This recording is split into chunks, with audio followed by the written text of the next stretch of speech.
Welcome to an afternoon with Bernie Siegel. Ta-da!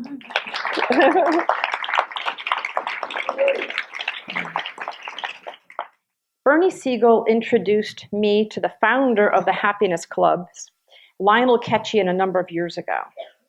Happiness Clubs are free monthly meetings featuring speakers who cover all aspects of the concepts of positive psychology.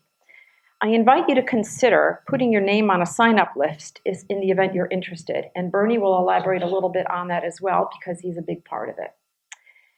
Bernie may share with you his role with the Happiness Club, and he'll give you further insight into understanding what we're all about. Bernie is truly extraordinary.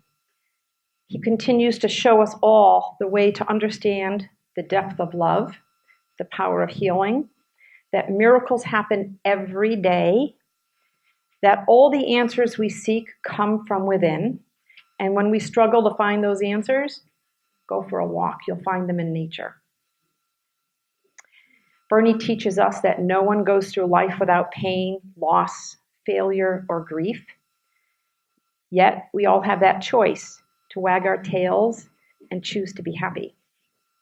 Bernie teaches us that we are all born children of God and that we are all perfectly imperfect. Our pets are our teachers. They teach us all how to wag our tails and be happy, no matter what. The stories in Love, Animals, and Miracles, the book that just was released, that is here today, are healing and inspiring and some of the most wonderful stories you'll ever read. I encourage you to get the book, read the book, share the book, and sometimes we even have to read them again.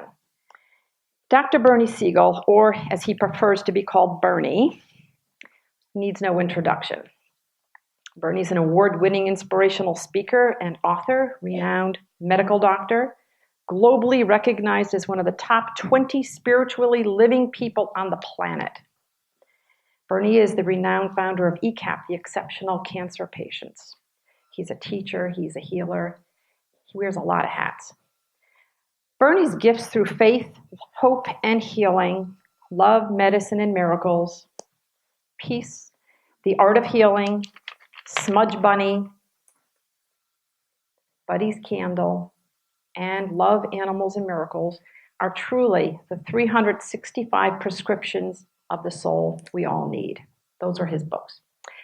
Thank you for being the extraordinary Bernie Siegel we have all come to love. May I bring you Bernie Siegel. I get commands from above. That's how I adopt pets. I'm told to go to the animal shelter. I mean, one example I often bring up, mentioning on the way up here, I wrote a book called Buddy's Candle. And let me just tell you the summary of it, make your life easier. You see, you have a dog named Buddy who dies of cancer. But he was a teacher because a little boy in the house also had cancer. But Buddy taught him to have a nice day. As a matter of fact, here's even a truer story. A friend of mine learned she had cancer.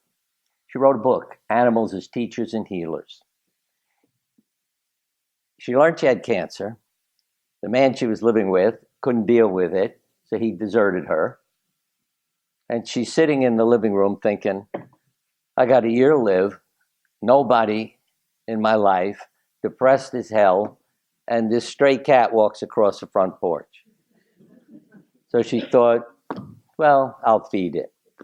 And eventually the cat came into the house, and she thought, well, I better take it to a vet if it's going to come in. And what does the vet tell her? Your cat has feline leukemia and a year to live. She said, I come home now totally depressed. We're both going to be dead in a year.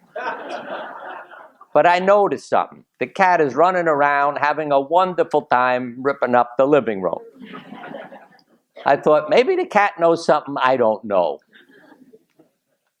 Yeah, the cat lived for God knows how many years. And the person I'm talking about is still alive and married and having a wonderful life. Yeah, and the same thing with Buddy, see? When the parents are worrying, the child said, maybe he's our teacher. Why don't we have a nice day? And I was mentioning to somebody many years ago when Keith was 7, I thought he had a year to live and would lose his leg too because he had an x-ray showing a bone tumor. What does a 7-year-old say to his father? You're handling this poorly. Okay? He said, we're trying to have a nice day and you're worried about next year. I love you, Dad. Thank you. And he's always been a teacher.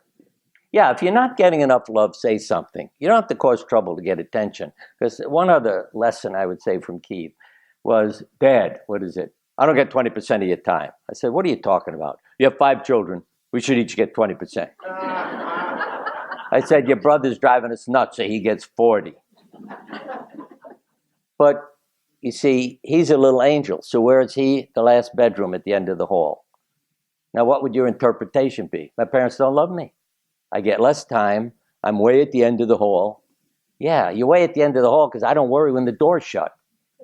See? But your brother lives next to the kitchen. All right? So remember that.